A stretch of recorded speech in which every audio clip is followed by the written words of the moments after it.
You jibber jab, bamboozle, nuka noozle, bippity bop, she called. You jibber jab, bamboozle, nuka noozle, bippity bop, she called. I mean, you keep on talking, but you don't know where to turn it off. Good evening and welcome to The Weekend. I'm Jon Caldara, president of the Independence Institute. You're watching Independent Thinking. Guns, guns, guns, and more guns. As I record this, we're just a few days after, I think, our most successful alcohol, tobacco, and firearms party ever. I thought it was an outstanding party. We had a lot of great guests. People had a lot of fun, and everybody did things in the proper order of shooting the firearms first, and only then moving to alcohol and tobacco. I'm a much better shot if I get a few drinks in me beforehand. But the damn lawyers. The damn lawyers. Dave Kopel joins us from the Independence Institute to talk a little bit of guns. People don't quite get our alcohol, tobacco, and firearms party, which is an absolute hoot. It's a great tongue-in-cheek, stick it in the eye of the nanniest who want to stop us from smoking, stop us from drinking, stop us from shooting, stop us from eating fatty foods, stop us from driving without a seatbelt or a helmet on. It was a great event. And we shoot sporting clays, which is we're shooting clay pigeons, flying clay discs that mimics hunting. We do that in the morning, and then after everybody's done shooting, then people start drinking and smoking.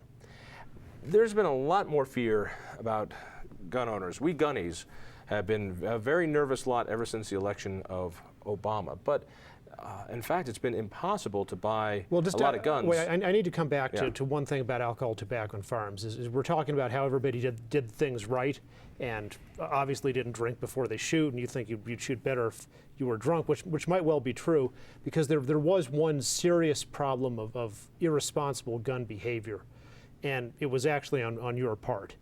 As folks in the audience may know, in ancient times when there were two warring sides, it was common for there to be each side to send out a champion, like David versus Goliath. So instead of the Israelis and the Philistines having a big war, they just send out David and Goliath, and whoever wins, then that side wins the war. We really don't need to go over this. We really don't need to go over this. So there was a battle of the sexes, and as it turned out, the women sent this tall, beautiful, Amazonian, very athletic woman. She's a tort reform lobbyist named Kelly Marr to represent the women as their champion.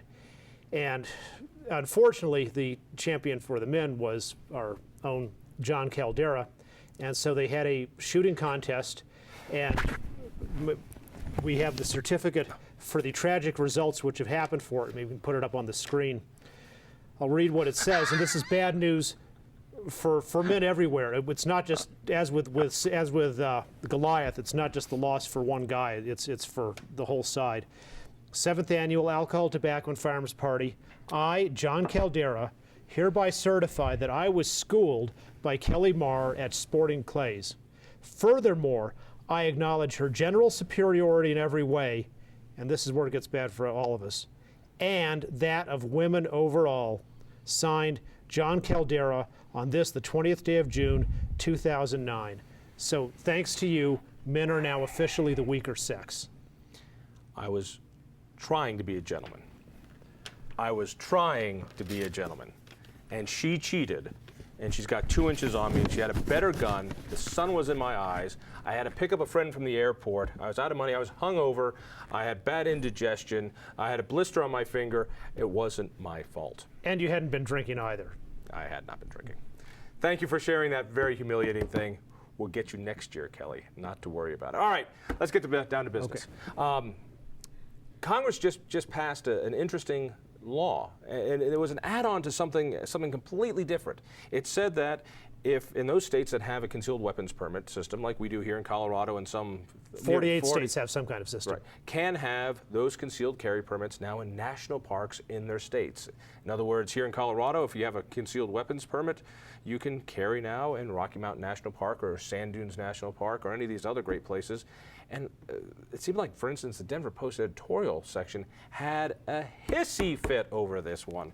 What was the big deal? I never quite understood it. Oh, there's no big deal, because all it is saying that in national parks and also national wildlife refuges, those are the two things that are under the control of the Department of the Interior, the law about carrying or possessing guns is going to be the same as the law of the host state. So, for example, in Colorado, you generally cannot carry a concealed weapon. However, if you get a permit, then you can carry a concealed weapon. And so right now, under Colorado law, if you're over 21, you pass your fingerprint-based background check, have a clean record, and pass a safety class, you can carry a gun walking down the street in Boulder or Denver or Aspen or any place else, and you can likewise carry a gun, say in any of our many beautiful Colorado state parks. The new rule, which goes into effect in February, says that'll be likewise the same for national parks that are located in Colorado. On the other hand, say in New York State, where you can theoretically get permits, but nobody ever does unless they're politically connected, then it'll be the same rule, as you can't carry unless you have a permit, and since nobody will have a permit, there won't be any carrying at, say, Theodore Roosevelt birthplace in Lower Manhattan, which would, of course, make Theodore Roosevelt himself very unhappy, him being a gun-toting guy, NRA member. Gun-toting, alcohol-drinking, tobacco-smoking guy. And who actually started carrying, after the McKinley assassination, he started carrying a gun himself for protection. Well, what's amazing about Congress doing this is we've got an anti-gun president, we've got 2 Democratic houses in Congress, and still they pass this by very comfortable margins.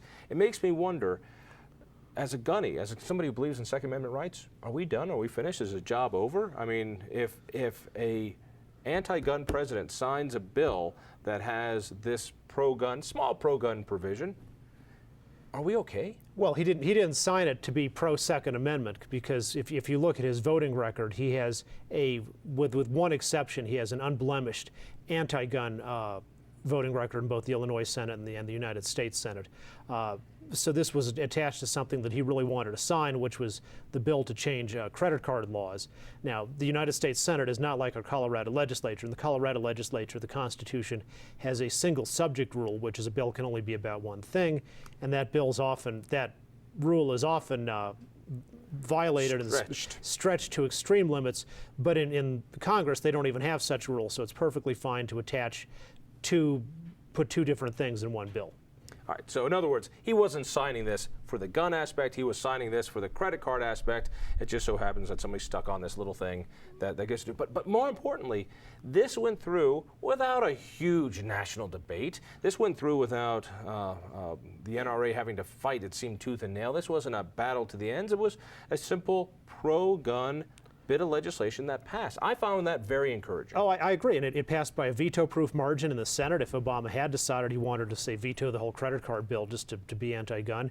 And it passed, then there was a House vote on it where it got almost a 2-to-1 vote.